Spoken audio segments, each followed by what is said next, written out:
민수기 22장 36절에서 40절입니다. 민수기 22장 36절에서 40절까지 말씀 찾았으면 아멘. 다 같이 우리 한 목소리 읽도록 하겠습니다. 시작. 발락은 발람이 온다함을 듣고 모압 변경의 끝 아르논가에 있는 성읍까지 가서 그를 영접하고 발락은 발람에게 이르되 내가 특별히 사람을 보내어 그들을 부르지 아니하였느냐? 그대가 어찌 내게 오지 아니하였느냐? 내가 어찌 그대를 높이어 존귀하게 하지 못하겠느냐? 발람이 발락에게 이르되 내가 오기를 하였으나 무엇을 말한 능력이 있으리이까? 하나님이 내 입에 주시는 말씀 그것을 말할 뿐이니이다. 발람과 발락이 동행하여 기랏 후솥에 이르러서는 발락이 소와 양을 잡아 발람과 그와 함께한 고관들을 대접하였더라. 아멘. 기도하겠습니다. 조윤희, 박선민, 감사원금 이현우 드렸습니다. 하나님 감사드립니다. 귀한 자녀들을 향한 믿음의 기도가 있습니다. 하나님 받아주시고 하나님의 선한 은혜가 모든 자녀들의 삶에 내려지기를 원합니다. 특별히 사랑하는 현우를 기억하여 주셔서 그의 앞면에 주의 뜻 가운데 열려지기를 원합니다. 하나님의 분명한 뜻한 바가 있는 줄 믿습니다. 성령이여 그의 앞날 위에 선한 은혜와 인도하심이 내려지게 하여 주시며 앞길도 열려지는 믿음도 허락하시며 그를 통해 가정과 가문에 복된 아들로 사용하여 주시고 하나님 나라에도 귀한 일꾼 되게 하여 주옵소서. 예수 그리스도의 은혜가 그의 머리부터 발끝까지 나타나 드러나는 귀한 믿음의 아들 되게 하여 주옵소서.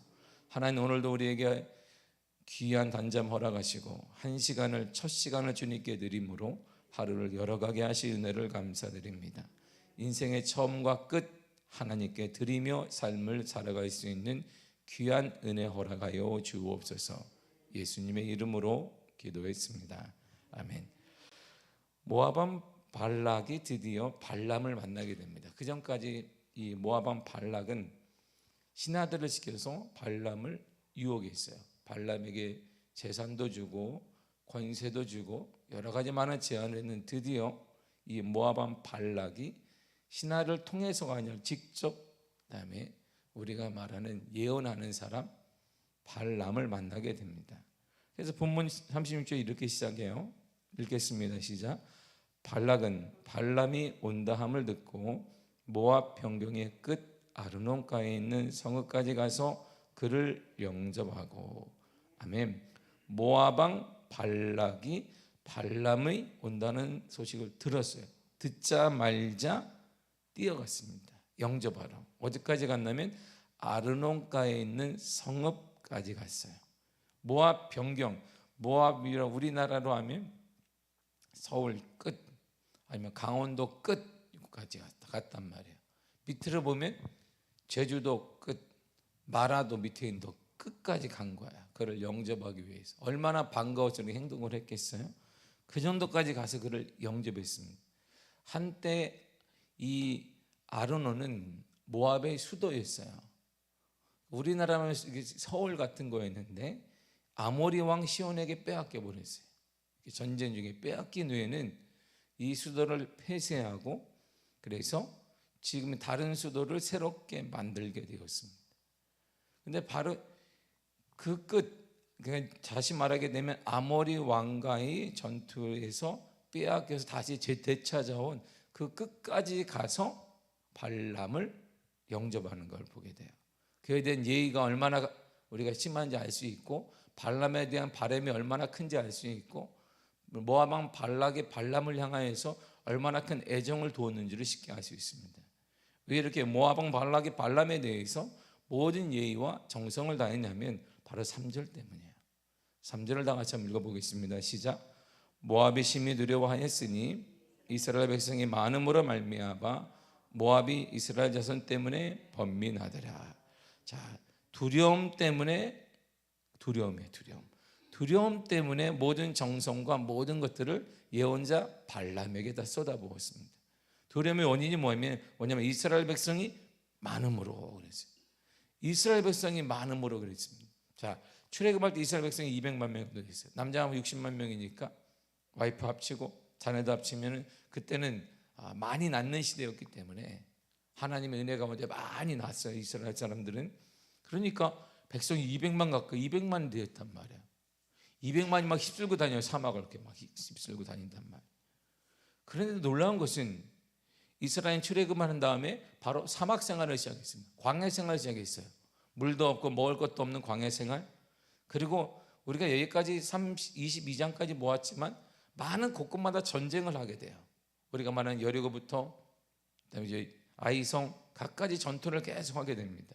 전투를 하게 되면 남자들이 암만 그들이 이스라엘 이제 하나님의 도움을 받는다 해도 남자는 죽어요. 그러니까 남자가 죽게 되면 인구수가 당연히 떨어지게 됩니다. 당연히 쭉 내려가요. 그런데 놀라운 사실은 광야 생활을 하고 수많은 전쟁을 치렀음에도 불구하고 모압 왕 발락이 놀랬던 게 뭐냐면 인구가 늘어났다는 거예요. 아니 지금 줄어야 되는데, 분명 줄어야 되는데 이스라엘 백성들은 430년간 이집트에서만 생활했어요. 그러니까 가나안 지역의 땅을 몰라요. 중동 지역의 여러 가지 상황을 모르는데 불구하고 이들이 여기까지 와서 사막 생활을 하고 전쟁을 치러가면서 당연히 인구수가 줄어야 되는데 모압 왕이 보니까 인구수가 점점 늘어나는 거예요. 아니 사막 생활 가운데 광야 생활 가운데 무엇을 먹었길래 먹을 것이 아무것도 없는데, 물도 없는데, 그것도 없는데 저것도 없는데, 그리고 전쟁 중에 수많은 남자들이 죽었는데, 그런데도 불구하고 인구가 늘어난 거예요. 이것 때문에 두려워한 거예요. 도대체 어떻게 이스라엘의 인구가 늘었다는 거냐 이런 말이에요. 그럼에도 이스라엘의 수는 줄지 않고 점점 늘어났습니다. 오늘날 말하면 부흥되었어요. 이것이 두려웠던 거예요. 뭔가 있구나 이런 말이에요. 뭔가 있나 봐 이런 말이에요. 아니 당연히 광야 생활하면 모압 이 가나안 땅에 살고 있고, 그리고 중동에 살고 있는 우리도 200만 명 이상이 휩쓸고 다니면 먹을 게 없어요. 다 굶어 죽었을 거예요. 그리고 수많은 전쟁을 치르다 보면 남자들이 죽어가기 때문에 당연히 인구수가 줄어요. 이게 상식이에요. 그런데 불구하고 인구수가 계속 늘어난 거예요. 왜 늘지? 왜 늘까? 이게 두려웠던 것이에요. 광야 생활은 좌절과 한숨뿐인 신앙생활입니다. 전쟁 상황은 목숨을 빼앗김의 슬픔으로 변화되는 생활이에요. 우리가 우크라이나 사건을 보게 되지만 여기는 전쟁터가 바로 그런 거예요. 그냥 가만히 있다 걷다가 폭탄 맞아 죽고, 남자니까 러시아군이 가서 죽이고 씨를 말리는 거예요. 그러니까 일단 우크라이나 이 백성들의 사람들이 씨를 말리는 작정이잖아요.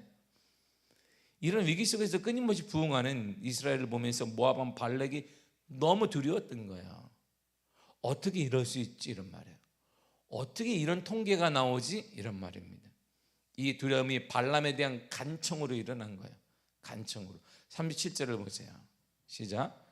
발락은 발람에게 이르되 내가 특별히 사람을 보내어 그대를 부르지 아니하였느냐? 그대가 어찌 내게 오지 아니하였느냐? 내가 어찌 그대를 높여 존귀하게 하지 못하겠느냐? 아멘. 왜 이제 왔냐? 그대에게 내가 모든 걸 주었는데, 발람의 물질도 주어주고 권세 주고 다 주는데 왜 이제 왔어요? 이런 말이에요. 왜 이제 왔냐는, 발람이 존귀한 대우를 받을 수밖에 없는 이유가 뭐냐면 바로 이런 것.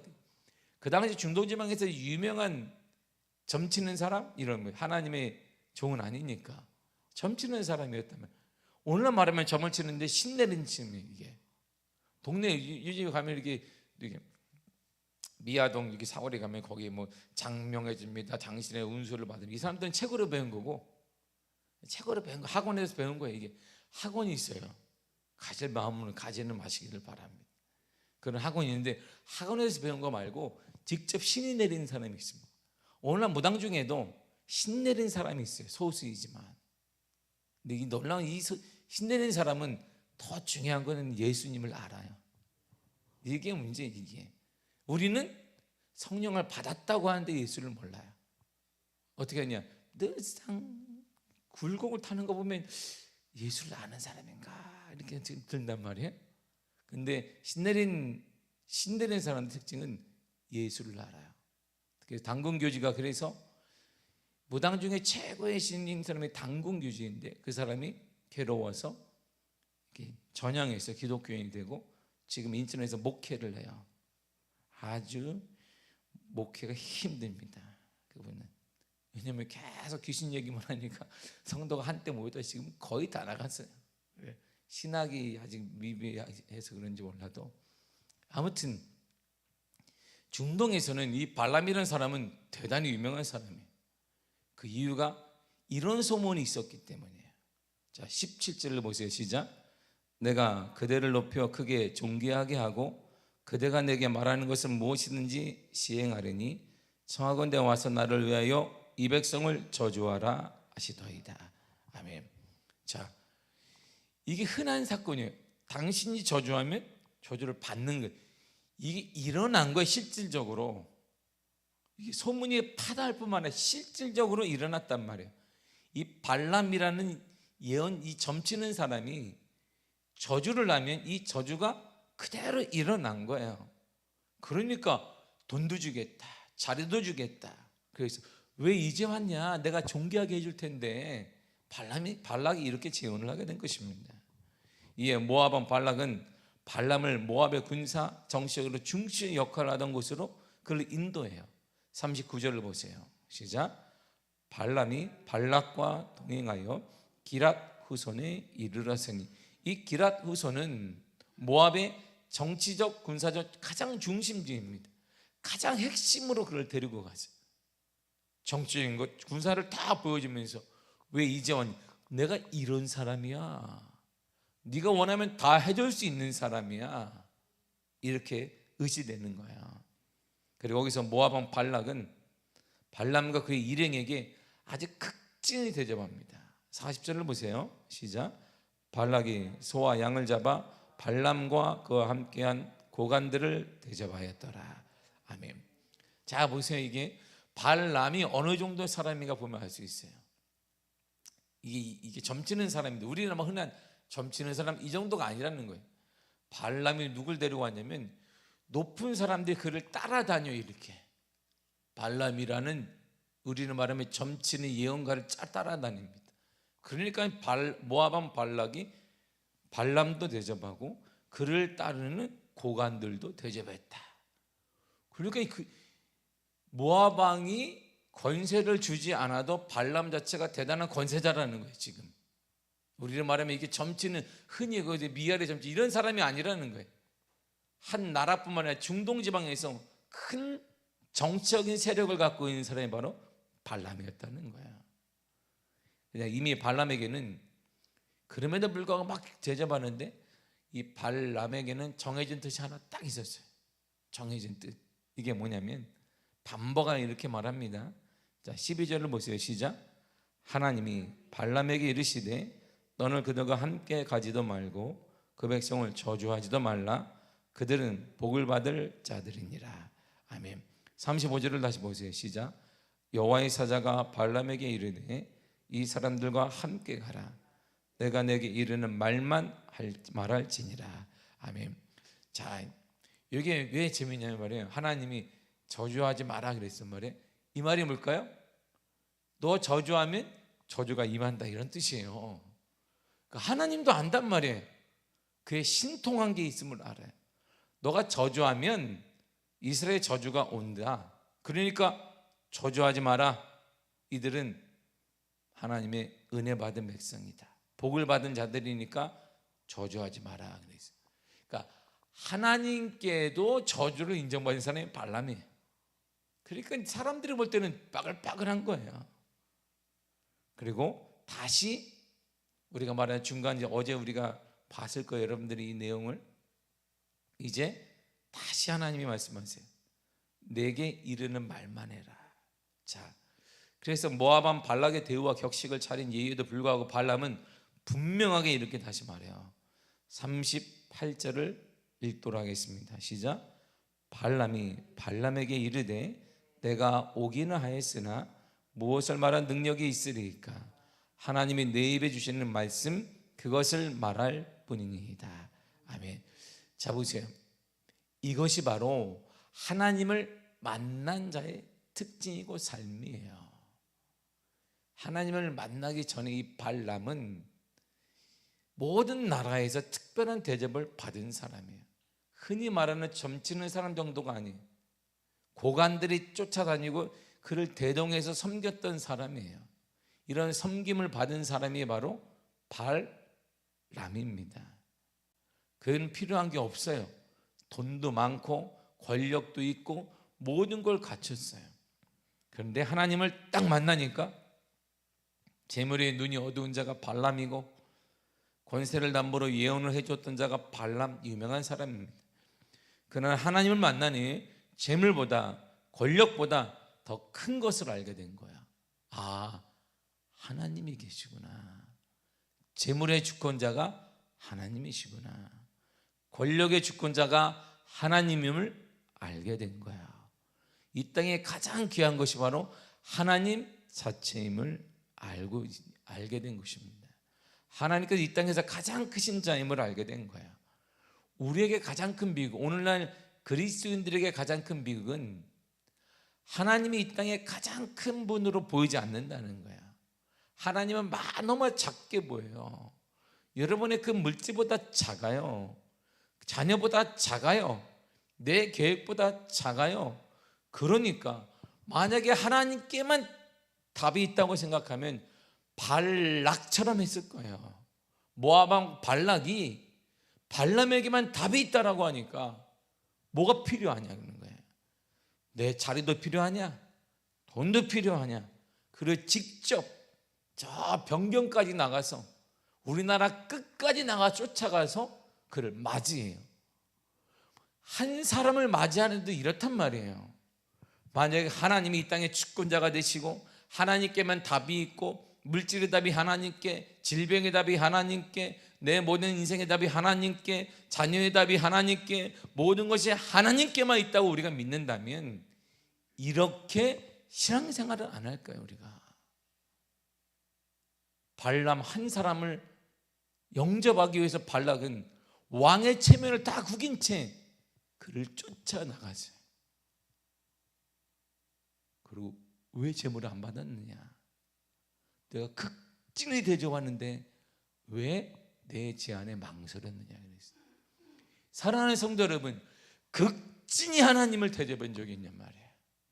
극진히 모든 것들이 아깝지 않고 하나님께 말해요. 오직 하나님께 아까운 것이 하나도 없고 자녀들에게 주는 거 아까워하지 않습니다. 내 시간을 내어 우리는 아까워하지 않습니다. 내 삶을 내어 우리는 아까워하지 않아요. 당연한 것입니다. 전 그런데 하나님을 위해서 극진히 발람에게 극진히 대접하고 그들을 존귀하게 하고 이런 단어를 써요. 내가 높여 존귀하게 만들어줄 수 있는데 왜 갈등했느냐 이런 말. 정말 하나님 여러분들의 것을 통하여서 여러분들 가진 귀한 것을 통하여 하나님을 존귀하게 만들고 하나님을 하나님 되게 만들고 그래 섬겼느냐 이런 말이죠. 하나님을 만나면 이렇게 변해요. 이렇게 변화가 됩니다. 하나님 만남. 그런 놀라운 재물과 모든 것 앞에서 그가 딱 돌아서요. 하나님이 그보다 크시다는 거야. 하나님이 내가 모압왕 발락에 제시한 그 물질보다 하나님 비교가 대상이 아니라는 거야. 모압왕 발락에 내게 제시한 그 권세보다 하나님은 비교 대상이 아니라는 거야. 그러니까 그는 이렇게 말해요. 하나님이 내 입에 준 말씀만 말할 것입니다. 그 전까지는 내가 물질이 원하는 대로 많이 준 대로 내가 다 저주했습니다. 다 했습니다. 그 저주를 임했습니다. 그러나 이제는 하나님을 만난 이유는 난 그렇게 할 수가 없습니다. 하나님이 내 입에 주시는 것만 말할 것입니다.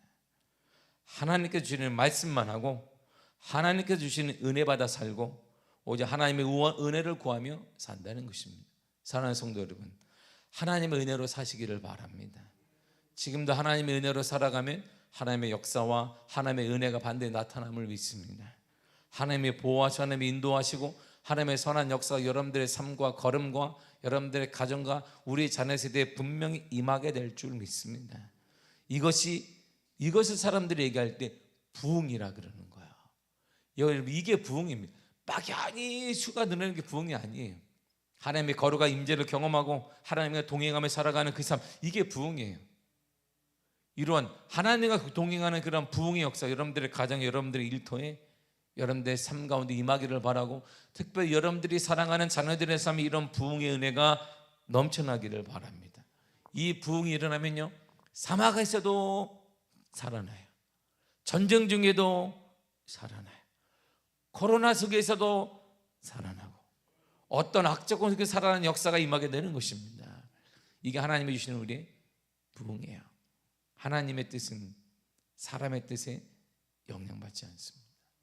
하나님의 계획은 사람, 코로나 어떤 것이 오더라도 영향받지 않아요.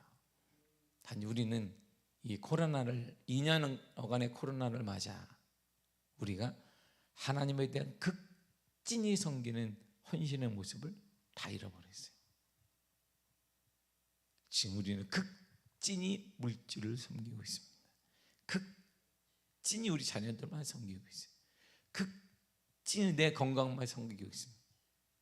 그 열심으로 극진히 하나님을 섬겼다면 우리에게 여러분들이 말로 표현할 수 없는 뭐가 오냐면 부흥이 와요. 부흥, 하나님의 부흥, 감격, 넘치는 감동, 이렇게 어떤 어려운 모습에도 웃을 수 있는 놀라운 감동, 할렐루야. 이런 은혜가 가득하기를 축복합니다. 여러분, 이것이 신앙의 힘이에요. 이것이 하나님이 주시는 힘입니다. 우리는 그 힘으로 살아가는 사람들이, 그 힘으로 오늘 하루도 넘치게 기쁨으로 살아내시기를 바랍니다. 주님 함께하여 주실 것입니다. 기도하겠습니다. 하나님 감사합니다.